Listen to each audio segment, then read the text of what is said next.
رب بول رہا ہے۔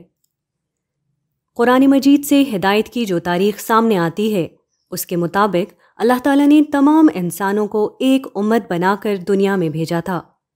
اس کی تفصیل قرآن مجید سے یہ معلوم ہوتی ہے کہ انسانیت کا آغاز جس ہستی یعنی حضرت آدم علیہ السلام سے ہوا تھا، وہ اللہ تعالیٰ سے ہدایت پا کر اس دنیا میں تشریف لائے اور انسانیت نے اپنی زندگی کا آغاز کیا۔ اولاد آدم کو اول دن سے معلوم تھا کہ انہیں اللہ کی ہدایت کی پیروی کرنی ہے، اور اس راستے میں شیطان ان کا سب سے بڑا دشمن ہے جو ہر قدم پر ان کی راہ کھوٹی کرنے کی کوشش کرے گا۔ حسب توقع ابتدا ہی سے شیطان نے اپنی کار فرمائی شروع کر دی، جس کے نتیجے میں انسانوں کی عملی گمراہیوں اور ظلم و تعدی کا آغاز ہو گیا۔ اس کی ایک مثال قرآن مجید میں بیان کردہ قابیل اور حابیل کا واقعہ ہے۔ حابیل اور قابیل نے اللہ تعالیٰ کے حضور قربانی پیش کی۔ حابیل کی قربانی قبول ہو گئی اور قابیل کی قربانی رد ہو گئی۔ اس پر قابیل نے حسد اور غصے کے شیطانی جذبات کا شکار ہو کر حابیل کو قتل کر ڈالا۔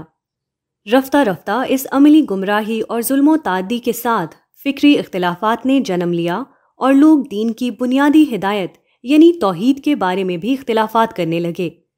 چنانچہ یہی وہ موقع تھا جب اللہ تعالیٰ نے اپنے انبیاء کو بھیجا جو ان اختلافات میں درست بات کی طرف رہنمائی کرتے اور ساتھ میں صحیح رویہ اختیار کرنے والوں کو اللہ کی رحمت، نجات اور جنت کی خوشخبری سناتے، اور بدکاروں کو خدا کی پکڑ اور اس کے غضب اور عذاب سے متنبہ کرتے۔ انبیاء علیہ السلام وہ ہستیاں تھیں جن پر اللہ کی ہدایت بذریعہ وحی نازل ہوتی۔ یہ وحی براہ راست انبیاء کے قلب اطہر پر اترتی اور اللہ کے فرشتوں کے ذریعے سے بھی ان تک پہنچائی جاتی۔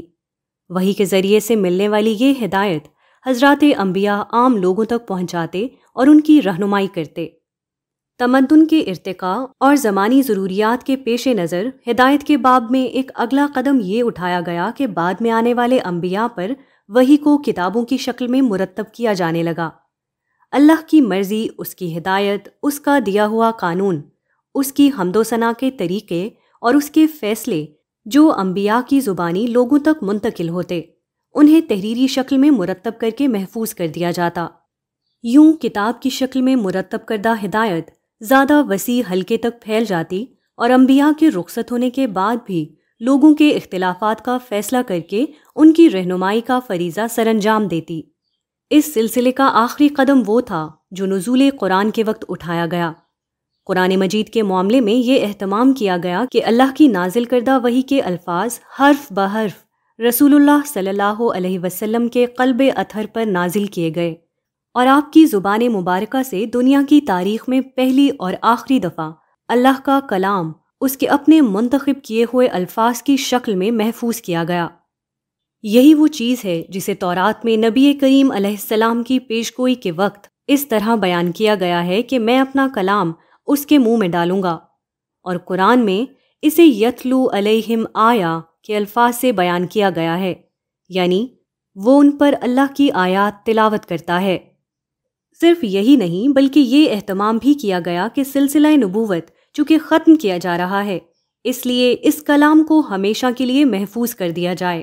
چنانچہ قرآن مجید پچھلی کتابوں کے برعکس ہر طرح کی تبدیلی و تحریف سے محفوظ ہے۔ قرآن مجید میں ایک مزید یہ اہتمام کیا گیا ہے کہ جن بنیادی چیزوں پر انسان کی نجات موقوف ہے اسے کھول کھول کر اور دہرا دہرا کر اتنا زیادہ بیان کیا گیا ہے کہ کوئی احمق سے احمق آدمی بھی اگر وہ ہدایت حاصل کرنے میں سنجیدہ ہے تو یہ سمجھنے میں غلطی نہیں کر سکتا کہ قرآن مجید کن چیزوں پر آخرت کی نجات موقوف قرار دیتا ہے۔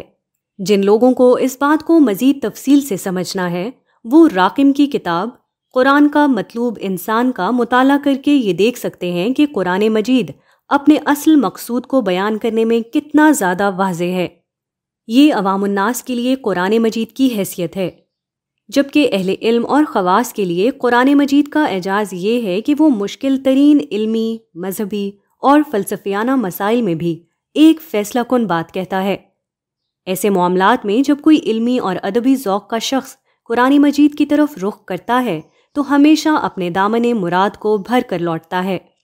اس کا سبب یہ ہے کہ قرآن مجید اب قیامت تک اللہ تعالیٰ کے قائم مقام ہے۔ جس طرح اللہ تعالیٰ سے مانگ کر کوئی شخص نامراد نہیں رہ سکتا، اسی طرح قرآن کا کوئی سائل خالی ہاتھ نہیں لوٹتا۔ مگر دور حاضر میں مسلمانوں کی بدقسمتی ہے کہ وہ قرآن کو پڑھتے ہی نہیں۔ جو پڑھتے ہیں وہ بغیر سمجھے اس کے الفاظ دہرانے کو عبادت سمجھتے ہیں۔ جو سمجھ سکتے ہیں وہ تدبر اور غور و فکر کی زحمت گوارا نہیں کرتے۔ اس کے ساتھ ساتھ اکثر لوگ قرآن کی ہدایت کو سمجھنے سے قبل ہی اپنے نظریات میں پختہ ہو کر قرآن تک آتے ہیں، جس کے بعد قرآن مجید سے انہیں اپنی گمراہی کی تائید کے سوا کچھ نہیں ملتا۔ يُضِلُّ بِهِ كَثِيرًا وَيَهْدِي بِهِ كَثِيرًا وَمَا يُضِلُّ بِهِ إِلَّا الْفَاسِقِينَ۔ تاہم ماہ رمضان میں ہم میں سے ہر شخص کو یہ موقع ملا ہے کہ وہ قرآن پڑھ کر گمراہ ہو جانے اور اپنے فسق کو اللہ کی نظر میں یقینی بنانے کے بجائے اس سے ہدایت پائے۔ اس کا طریقہ یہ ہے کہ قرآن مجید کو اللہ تعالیٰ کا قائم مقام سمجھ کر اسے پڑھا جائے، اس یقین کے ساتھ کہ رب بول رہا ہے اور ہم سن رہے ہیں۔ اپنے دل کو ہر نظریے، تعصب اور خواہش سے خالی کر کے صرف اللہ کی بات سمجھنے کی غرض سے قرآن کا مطالعہ کیا جائے۔ کوئی بات سمجھ نہ آئے تو دو چار بڑے اہل علم کی تفاسیر اور اچھے اہل علم سے سمجھنے کی کوشش کی جائے۔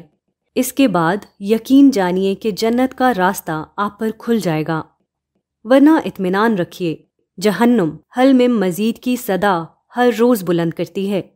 جو لوگ قرآن کی آواز پر لبیک نہیں کہتے، جہنم کی اس پکار کا جواب بننا ان کا مقدر ہو جائے گا۔